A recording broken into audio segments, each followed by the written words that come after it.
Welcome to Panels and Borders, the Halloween special. I'm Dominic. This video is a two-part movie toy review of the horror classic Pumpkinhead. In this video, I'll review the movie, and in the next video, the toy. Pumpkinhead was released in October of 1988, and was the directorial debut of the special effects master, the late Stan Winston, who was famous for working on films like The Terminator and Predator. The film starred Lance Henriksen, who is very well known for his many roles in various science fiction and horror films. He plays the role of Ed Harley in the film. Pumpkinhead is a horror movie with a clever premise that makes it unique among many of the copy and paste horror movies released in the 80s. The movie opens in 1957 in the countryside of a farming community, where Tom Harley, his wife and son Ed Harley, are holed up in their farmhouse. When someone comes to the door for help, Tom cautiously approaches the door armed with a gun. A wounded, terrified man pleads for Tom to open the door. Tom refuses to help the man and tells him to get away from his house and family. The man pleads, cryptically saying he had no part in that girl's death. Then something is approaching the man from behind. The man turns and runs away, but is caught by something at a small nearby creek.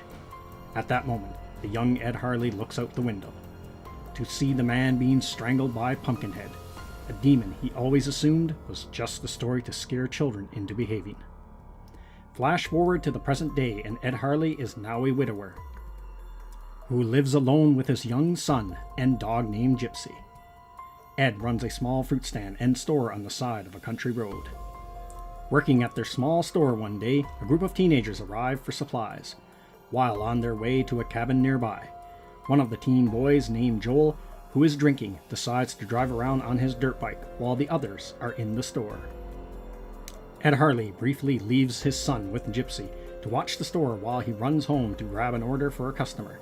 Gypsy gets loose and chases the teens on dirt bikes, and Ed's son goes after Gypsy, where he is ran over by Joel on his dirt bike and injured. The teens flee the area and head to the cabin, with the exception of Joel's younger brother, who stays with the boy. When Ed returns, he finds his son near death and brings him home, only to have his son die in his arms.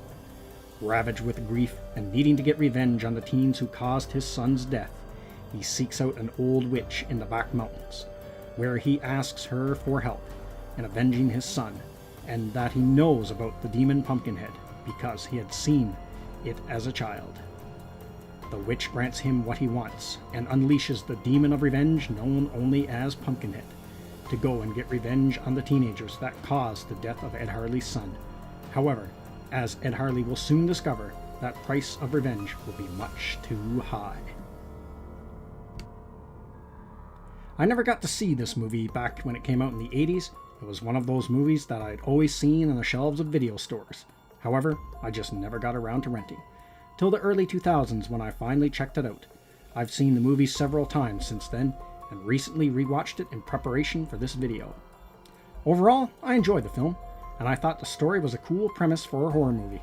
The film is not very scary and isn't all that gory, compared to other horror films that had been coming out around the same time.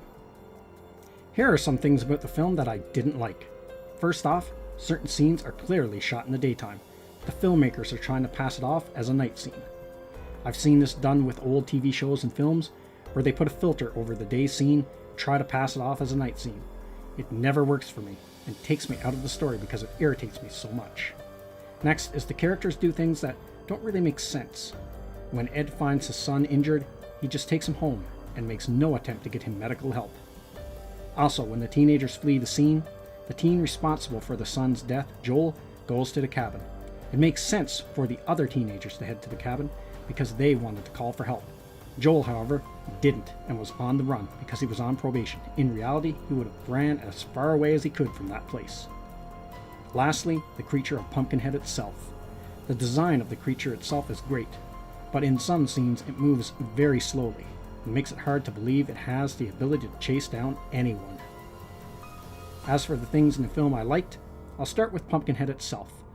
I love the design of the creature, and it looks good for a man in a suit, with the exception of how it moves very slowly in some scenes. Lance Henriksen He is great in this film, as he is in most things he's in. I've been a fan of his acting going all the way back to when I first saw the film Aliens. His rugged, rough, working man look suits the kind of character he is portraying in the film, worn and weathered from years of manual labor in hot fields. Next are the scenes that are shot at night. Look fantastic and very atmospheric. With orange lighting and rolling fog, the scenes where he finds the old witch at the cabin are my favorite scenes in the film. Lastly, Jeff East also stars in this film, and you'll remember him as the young Clark Kent from Superman the movie. Pumpkinhead is not a perfect film by any stretch, but it has become a cult classic over the years.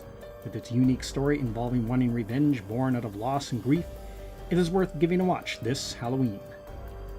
Next, in part 2, I'll review Pumpkinhead the action figure from McFarlane Toys.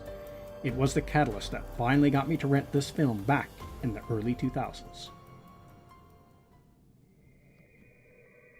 Happy Halloween.